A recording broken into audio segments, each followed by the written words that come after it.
자, 잘 쉬고 왔습니까?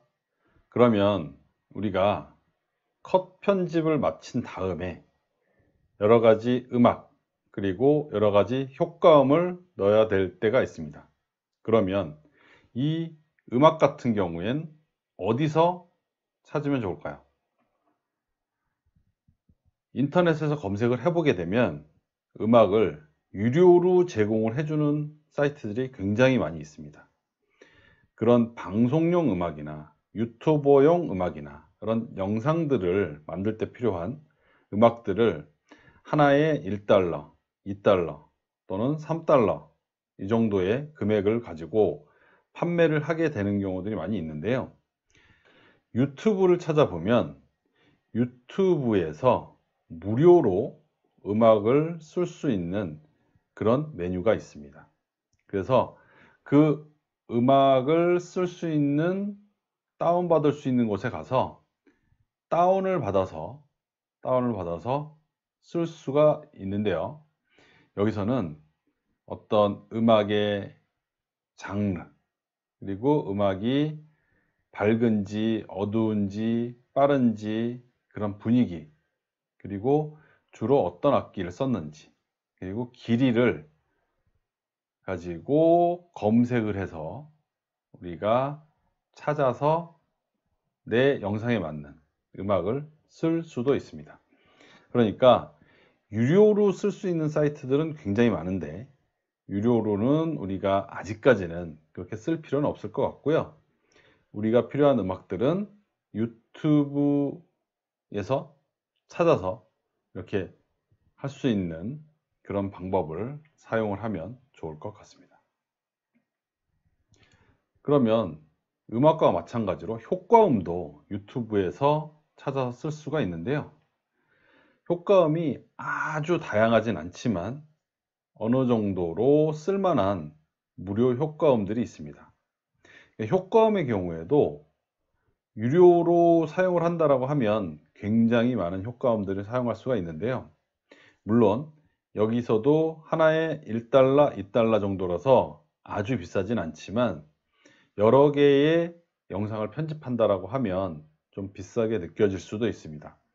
그러니까 우리는 우리 영상을 편집할 때 가능하면 무료 음악, 무료 영상 효과음 이런 것들을 찾아서 한번 해 보시고 나중에 꼭 필요하다면 유료로 판매하는 그런 음악 그리고 효과음들을 받아서 쓰면 좋을 것 같습니다. 자, 영상을 컷 편집도 하고 그 다음에 음악이나 효과음도 넣었어요.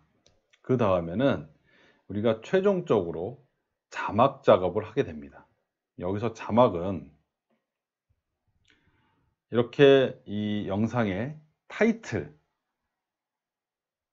타이틀부터 시작을 해서 그 안에 들어가는 대사라든지 그리고 설명이라든지 유튜브에 보면은 아래에 설명이 이렇게 자막으로 표시가 되는 경우들이 있죠. 그런 자막들을 표시할 때 굉장히 좀 공이 들어가게 되는데요. 그렇게 자막이라는 것들이 여러 군데에서 쓰이게 됩니다.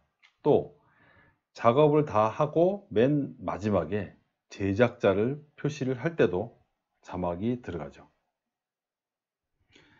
그런데 우리가 자막들을 타이틀에 맞게 아니면 밑에 설명에 맞게 쓸 때 폰트가 필요합니다. 폰트의 경우에도 아까 음악과 마찬가지로 유료 폰트가 많이 쓰여집니다.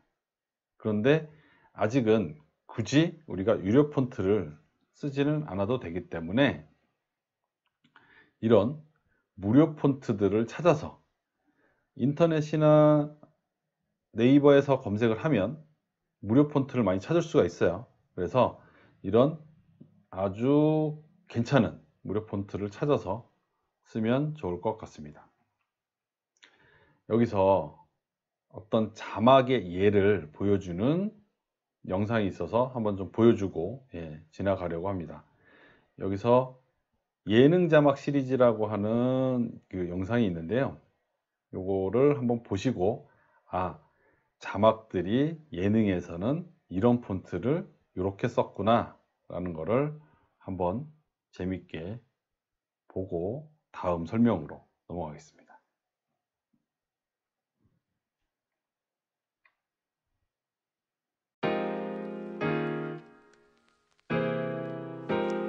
Preview. Example.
자, 자막 그 샘플들을 잘 보고 왔어요. 이렇게 다양한 폰트로, 다양한 내용으로, 다양한 위치에 자막을 표시할 수 있습니다. 그래서 나중에 지금 일반 영상의 경우에는 어떤 이 네모난 곳에 어떤 특정 위치에만 자막이 들어가게 됐어요. 그런데 360도 영상에서는 위아래 어디 구석 어디라도 자막이 들어갈 수가 있습니다. 그래서 그런 것들을 자유자재로 쓸 수 있는 날이 어서 오기를 바라겠습니다. 지금부터는 360도 영상을 편집을 할 때 어떤 것들을 신경을 써야 되는지 그 내용들을 이야기해 드리겠습니다. 일반 영상 같은 경우에는 이 영상은 지난 시간에 촬영 관련해서 컷의 변화를 이야기할 때 어떤 부분의 컷 편집입니다. 강의의 컷 편집인데요. 그런데 그 360도 영상의 경우에는 이렇게 조금 더 복잡한 내용을 볼 수도 있습니다. 그래서 자막이라든지 어떤 이미지라든지 이런 것들을 띄워줬기 때문에 조금 더 복잡해 보일 수도 있고요. 그리고 360도 이 화면 자체를 360도 화면 자체를 수평을 맞추거나 내가 원하는 곳을 보는 사람이 집중할 수 있게 위치를 맞춰주는 작업을 프로그램에서 편집하는 동안 다 조절을 할 수가 있습니다. 그래서 그런 부분들을 알아둔다라고 하면 나중에 360도 영상 자체가 우리가 원하는 대로 어떤 위치를 보여준다든지, 그리고 수평이라든지 어떤 모양을 보여줄 때 굉장히 익숙하게 작업을 할 수도 있을 겁니다. 이렇게 360도 영상을 처음 촬영을 하게 되면 카메라가 기울어져 있거나 조금 돌아가 있거나 이럴 때 이 펼쳐진 영상에서는 이렇게 좀 안 이쁘게 보여지게 됩니다.